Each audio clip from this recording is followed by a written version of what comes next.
Bonjour à tous, je suis Olivier Jabouin et j'analyse des vidéos sur l'énergétique. Je suis énergéticien, donc j'adore ça. Et là, ce que je vous propose, c'est d'analyser une vidéo sur la communication animale. C'est la première que je vais analyser avec vous. 5 erreurs à éviter quand on débute en communication animale. Et c'est Aurore Pramil, Sagesse Animale, qui fait cette vidéo. Alors, allons-y, on regarde ça ensemble. En communication animale et vous rencontrez quelques difficultés, cette vidéo est faite pour vous. Je vais vous montrer les 5 erreurs que les apprenants font souvent en communication animale. Ok, donc on va voir les 5 erreurs qu'on fait en communication animale. J'en fais un petit peu, c'est pas au centre de mon, comment dire, mon travail, je fais plutôt du soin pour les animaux, au soin animal, en particulier les chats, les chiens, les chevaux aussi. Et donc là, on va voir les 5 erreurs a priori qu'on ne doit pas faire en communication animale, qui est donc l'échange d'informations qu'on peut avoir avec un animal, une canalisation, et avoir des informations sur son parcours, sa vie, ses préoccupations, ses inquiétudes, ses joies, ce qu'il n'aime pas, et peut-être parfois aussi sur ses vies antérieures. Voilà. Donc je laisse parler Aurore. Allons-y. Je m'appelle Aurore Pramil et je suis fondatrice de l'école de communication animale, ECAMT. Et donc aujourd'hui, nous allons Je ne savais pas du tout qu'il y avait une école de communication animale, ECAMT.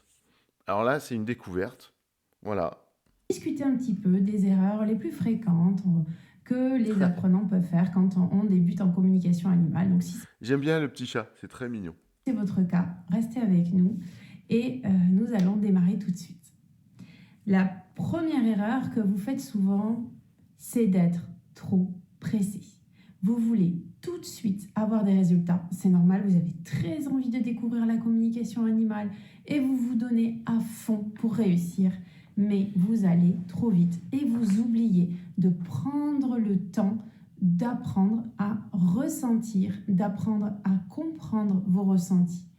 Donc cette vitesse et cette envie d'aller plus vite, c'est vraiment souvent l'erreur que font les débutants et ça vous met en échec. Pourquoi? Parce que ça ne se passe pas à la vitesse que vous voulez et vous êtes un petit peu pressé. Et comme ça ne se passe pas au rythme auquel vous vous attendiez, bah, ça vous met en difficulté. Puis on connaît tous ce petit mental après qui revient dans notre tête et qui raconte qu'on n'est pas fait pour ça, que finalement on ne va pas y arriver. J'aime bien la personne, j'aime bien l'énergie, j'aime bien aussi les petites animations. Et en effet, le premier conseil qu'on donne en énergétique en général, c'est de ne pas attendre un résultat. Et généralement, attendre un résultat et de vouloir absolument que ça marche bloque l'énergie au sens où on a le mental qui prend le pouvoir, parce qu'on est là tout de suite à projeter un résultat et à s'attendre à quelque chose de particulier, et en effet de prendre son temps. C'est une erreur qu'on commet tous quand on démarre en énergétique et donc aussi en communication animale. Donc dès le départ, attention, si vous voulez vous lancer dans cette pratique ou si vous avez déjà commencé à essayer et vous sentez que vous avez quelques difficultés, ne paniquez pas. Il faut parfois plus de temps à certaines personnes qu'à d'autres. On n'a pas tous la même vitesse d'intégration, on n'a pas tous le même parcours pour se reconnecter à nos ressentis. Donc tranquillisez-vous et prenez votre temps. La deuxième erreur que les apprenants font souvent, c'est d'avoir imaginé ce qu'allait être la communication animale. Donc vous avez projeté vos pensées dessus, vous vous êtes dit la communication animale, en fait c'est quelque chose, ça va être comme ça, je vais ressentir ça, je vais voir dans les yeux de l'animal, mais en fait vous ne connaissez pas votre façon de percevoir. C'est-à-dire qu'il y a plusieurs sens extrasensoriels, il y a des personnes qui vont voir effectivement, mais d'autres ne verront pas. Ils vont simplement ressentir ou à travers le corps des sensations, des émotions. D'autres personnes entendront des mots, mais pas forcément. Et surtout quand vous débutez, c'est rarement les visions et les mots. C'est en priorité votre corps qui va être le messager de l'énergie de l'animal quand vous entrez dans l'énergie de l'animal. Il y a plusieurs choses qui sont dites. Pour moi, deux choses. La première, c'est lié à la première erreur, attendre un résultat, et donc être dans le mental. Et quand on attend un résultat, c'est qu'on projette une image de ce que ça peut être. Donc, en effet, on s'attend à ce que la communication animale, ça se passe comme ci ou comme ça. En même temps, c'est un peu naturel aussi de s'attendre à quelque chose. Ce qu'il faut, enfin, ce dont on a besoin, c'est de le lâcher. La deuxième chose, c'est les sens. En effet, tout ce qui est médiumnité, tout ce qui est canalisation et tout ce qui est donc communication animale, on utilise les sens du corps. Ça, c'est très important. Du coup, moi, quand je forme les gens euh, au magnétisme ou à l'énergétique en général, on travaille d'abord sur le corps physique et la connexion avec le corps physique et l'écoute du dialogue avec le corps physique et en effet les cinq sens. Et donc c'est pas toujours je vois avec les yeux, enfin je vois avec les yeux, j'ai des informations avec les yeux, avec le regard, avec les images, j'ai des informations mais aussi avec le son, des informations avec parfois des sensations physiques même de toucher, de froid, de chaud, et pourquoi pas des goûts, tout ce qui est lié aux cinq sens. Donc ça, c'est souvent la deuxième erreur que vous faites, qui vous met en échec, c'est-à-dire que vous avez imaginé des choses qui ne sont pas réellement là où vous en êtes et ce que vous allez découvrir. Ce qui fait qu'il y a une attente et que vous n'avez pas forcément le résultat de votre attente, donc ce qui peut amener de la déception, de la frustration, et vous allez vous dire que ça ne marche pas. Alors qu'en Et là, du coup, on va pas prendre son temps, on va aller vite. Donc pour moi, la première et la deuxième erreur sont très liées, hein. fait, il y a des choses qui sont en train de venir. Et j'en viens justement à ma troisième erreur, c'est de ne pas prendre le temps avant de réaliser des pratiques, des exercices. Bon, admettons que vous voulez essayer de vous connecter à un animal. Vous sortez de votre journée de travail. Et puis vous arrivez, vous rentrez chez vous et vous dites ah ben tiens je vais essayer, je vais me mettre en route, je vais faire des petits exercices ou je vais essayer de pratiquer.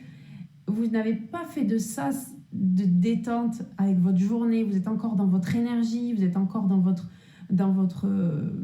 rythme en fait, hein, parce qu'on a au quotidien un rythme parfois qui est très terre à terre et puis d'un coup c'est plus difficile de passer dans cette énergie un petit peu plus éthérée. Ça va vous demander un temps comme un sas de préparation. Et ce sas de préparation, il est différent d'une personne à une autre. Mais souvent, ce que je remarque régulièrement chez mes apprenants qui sont en difficulté, c'est qu'ils ne prennent pas le temps d'attendre un petit peu, de se préparer. Donc je vais vous faire quelques exercices et quelques vidéos où vous aurez des petites pratiques que vous pourrez faire avant de commencer des exercices de communication animale pour vous préparer. La Donc si j'ai bien compris, la troisième erreur, c'est de ne pas se préparer à la communication animale et de préparer à une activité, à une pratique énergétique. En général, en effet, on a toujours un rituel de préparation, de mise en état, de mise en place. Donc elle fera des vidéos à part pour présenter ça. Et pour la communication animale, par exemple, ce que je proposerais, c'est pourquoi pas un relâchement, parce que le relâchement physique amène une énergie fluide et du coup après une canalisation qui est plus facile. En plus, une canalisation, une communication animale se fait beaucoup avec un relâchement de l'esprit et donc une mise en état de conscience modifiée. Et pour ça, il y a des petites phases à avoir. Plus on s'entraîne, plus c'est facile d'y accéder. Parfois, c'est direct. Mais en général, et surtout quand on débute, on a besoin de petits exercices, de petits rituels plutôt. Un rituel, justement, avec une suite de 2 ou 3 exercices qui permettent de se mettre en état et en effet d'être disponible pour faire la communication animale. quatrième erreur que vous faites très très souvent aussi, alors c'est au départ, vous voulez avoir des messages des animaux, vous avez très envie que les animaux vous parlent et vous aimeriez qu'ils vous disent des messages qui ont du sens, recevoir des visions, vous voudriez avoir un message qui est construit. Or, quand on démarre, c'est rarement construit, c'est souvent des bribes d'informations, il y en a qui ont simplement des couleurs, des ressentis, une émotion, une douleur, mais vous ne savez pas forcément ce à quoi ça correspond. Et c'est un peu frustrant, mais là c'est pareil, si vous voulez essayer d'aller trop vite, on va en arriver à notre cinquième erreur que vous faites aussi souvent, c'est-à-dire interpréter les messages ou les sensations que vous recevez. Comme vous voulez absolument poser un message ou avoir quelque chose qui a du sens, et c'est normal, pour justifier et pour vous dire j'ai bien ressenti, je me suis bien connectée à cet animal, j'ai bien communiqué, ce n'est pas mon mental qui a imaginé, ce n'est pas dans ma tête, ça s'est bien déroulé, donc vous aimeriez avoir quelque chose de construit. Parfois, ça ne sera pas le cas au début Et attention, si vous cherchez à interpréter ce que vous voyez, c'est là où souvent vous êtes dans l'erreur parce que finalement vous êtes allé au-delà de ce qu'on attendait de vous. Donc ça, ce sont vraiment les 5 erreurs que vous faites souvent. C'est de ne pas prendre le temps, d'avoir imaginé ou espéré des choses qui ne sont pas forcément votre réalité. Vous ne vous connaissez pas finalement assez bien et là, c'est important d'apprendre à se connaître soi. Prendre le temps avant de faire les exercices, c'est très important. Je le répète et je l'ai répété plein de fois, mais vraiment, ce temps de préparation, il est essentiel. Il va être bien sûr peut-être moins long. Il y a des jours où vous aurez besoin de plus de temps. Avec la pratique, vous y arriverez plus facilement, mais il y aura quand même des jours où vous aurez vraiment besoin de plus de temps que d'autres. Et ça dépend de votre état d'être, votre état émotionnel, de ce que vous êtes en train de traverser, de votre fatigue. Ne négligez pas ce temps-là. Ensuite, 4e erreur, les messages construits. N'attendez pas au début d'avoir des messages construits et très précis. Essayez d'avoir simplement peut-être des petits ressentis, des petites bribes et notez simplement. Évitez d'aller dans l'interprétation qui est cette 5e erreur. Essayez d'éviter d'interpréter ce que vous ressentez et notez simplement. Essayez d'être le plus factuel possible. Je ressens ça. J'ai une douleur à tel endroit, je me sens comme ça, tiens, j'ai vu une image, il m'a semblé voir ça, ou une couleur, ou j'ai entendu tel ou tel mot, et vous ne cherchez pas à assembler, vous posez. Et quand vous transmettrez votre message, si vous le faites pour un animal qui n'est pas à vous, c'est l'autre personne qui vous aidera peut-être à mettre du sens, ou qui elle-même mettra du sens sur ce que vous avez trouvé. Bon, il y a beaucoup de choses qui sont dites. Je trouve que les erreurs sont très liées les unes aux autres. Et c'est bien d'essayer comment dire, de théoriser ça et de voilà, mettre un ordre peut-être aussi.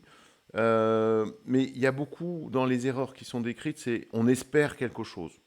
On s'attend à quelque chose. On s'attend à une réaction de sa part, des ressentis. On s'attend à voir des choses de telle manière. On attend des résultats, et puis du coup on accélère et on veut tout de suite que ça marche. Ça c'est le gros truc, et qu'on voit en énergétique, c'est tout de suite que ça fonctionne, que ça marche. Ensuite, sur l'histoire des messages construits, ils sont pas toujours construits, parfois ils le sont, parfois ils le sont pas. Et parfois même c'est des images à tiroir ou des messages à tiroir, où il faut déduire les choses. Euh, et parfois des espèces, pas de jeux de mots, mais des mots qui en appellent d'autres. Enfin, ça peut être parfois, surtout au début, un peu confus, et ça demande un peu d'entraînement avant d'avoir des messages très clairs.